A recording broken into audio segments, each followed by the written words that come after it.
Welcome back to the Chapter 3 of our Subnautica mobile gameplay.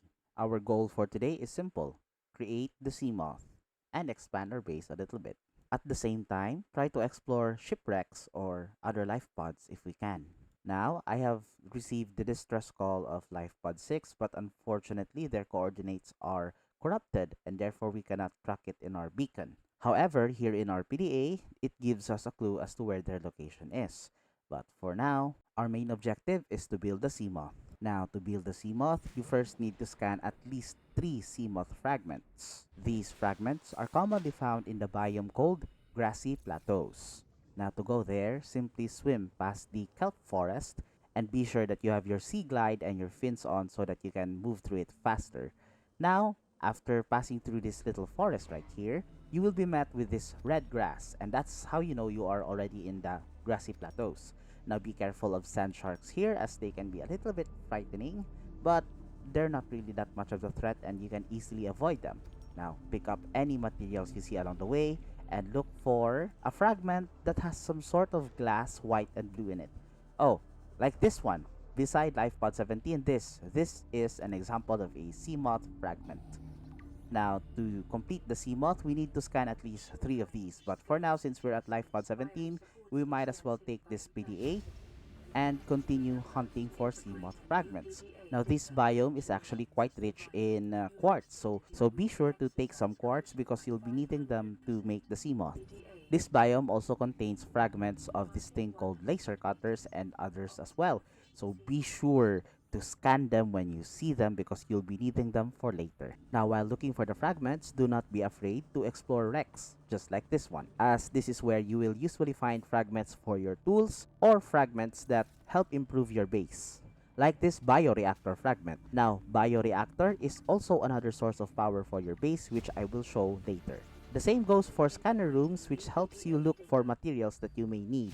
So this is a very good wreck because we have managed to scan many fragments and managed to complete the blueprint of the bioreactor. Now be sure to look around the wreck as the area is usually littered with a lot of fragments. Like for this one, we have now completed our scanner room. Now these wrecks usually have entrances in them which you can find by either interacting with doors that can be opened or holes such as this one. Now I advise you to be careful when exploring this as you may get lost and you may lose your oxygen. A lot of people usually build the Seamoth first before exploring these wrecks. But for now, we'll take any PDAs and whatever materials there is inside this wreck. And then we continue looking for the third Seamoth fragment, which, as expected, is here. Now let us rise to the surface and immediately head back to our life pod, or I forgot, our base. We will build a fabricator and a radio. Now the Seamoth cannot be built using your fabricator, but instead we will be creating this thing called mobile vehicle bay first so we can make the Seamoth. Now creating it is pretty easy. To make the titanium ingot, we simply need 10 titanium. So let's make it right here. There we go, 10 titanium.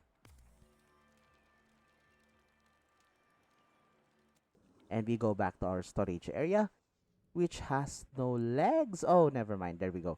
So we simply go into one of our lockers, and there we go, a lubricant. Now, for those who don't know it, simply grab one of those vine cluster seeds and then convert them into lubricant. Now, as for the power cell, you need 2 batteries and a silicone. So let's hit some rocks and farm that.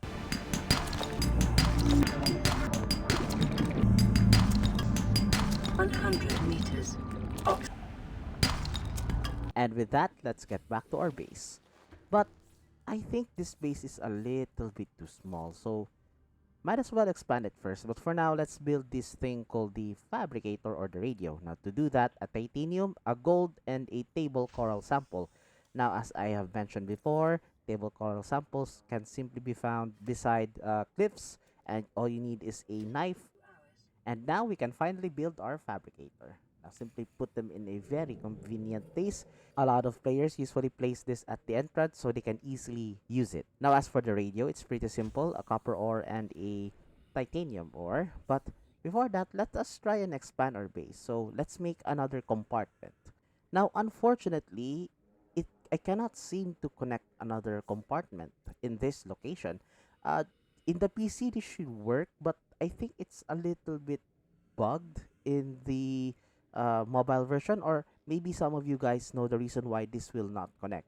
If you do, kindly comment it down. Now, after minutes of actually trying to connect, I have just decided that we might as well deconstruct this base and make a new one, because we will be expanding our base as we unlock new buildings. So this location right here, which is full of open areas, should be pretty nice. So let's build our base.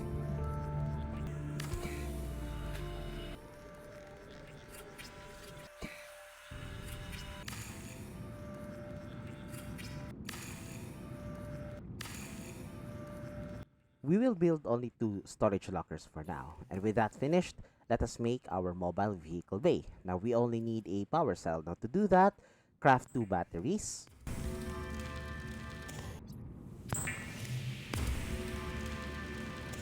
Now one trick everybody should know is that whenever you are going to make a power cell, be sure that you replace those newly crafted batteries to your tools. Like for example, in my Sea Glide, which only has 36% battery, I replace it with a 100%.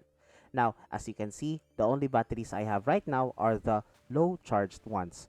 And so, when I make a new power cell, take note that the batteries that are used are not fully charged. But whenever you make a new power cell, it is actually fully charged, even though the batteries used are empty or like almost zero. So that's a good trick. And now, finally, we can make our mobile vehicle bay.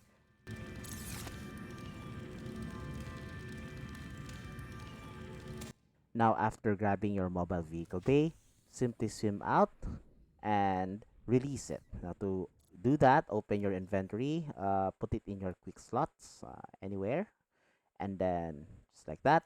So, simply hold it and then press this one, the release button. Now swim near it and then climb. All right, this should be the button, climb. And now open it, and this should give you the option to make the Seamoth. Well, after some time farming, we have finally managed to grab the materials, and let us now create it, our first Seamoth. Now, these little drones should have an animation which they will create the... Oh, wait. The Seamoth is instantly created here in the mobile version. And well, I guess we have our fireworks.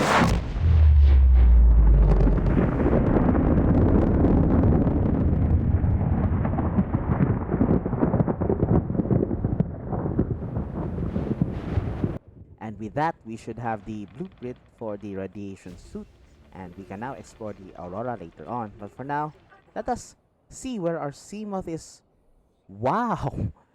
This seems to be a little bit of a bug, because why is the Seamoth so far away? It should be made right in front of you. It's so far away, wow. So let's swim and enter our Seamoth. So when you enter the Seamoth, you will see this tool right here, 100, this little lightning or power sign 100, and this temperature. All right. So this little tool right here indicates the Seamoth's HP. The power is, of course, its power. Now, whenever you're inside the Seamoth, since it is powered, it generates oxygen, which allows you to explore a little deeper. And as you can see, for now, the limit of the depth of the Seamoth is only 200 meters. And if you go past that, the vehicle will start taking in damage. And I guess that's it for this episode. We have finally completed our Seamoth. And in the next episode, we'll be going towards Lifepod 17 and grab some fragments of the laser cutter and some other tools that we will be needing for exploring the Aurora. That's it. Thank you so much for watching. Goodbye.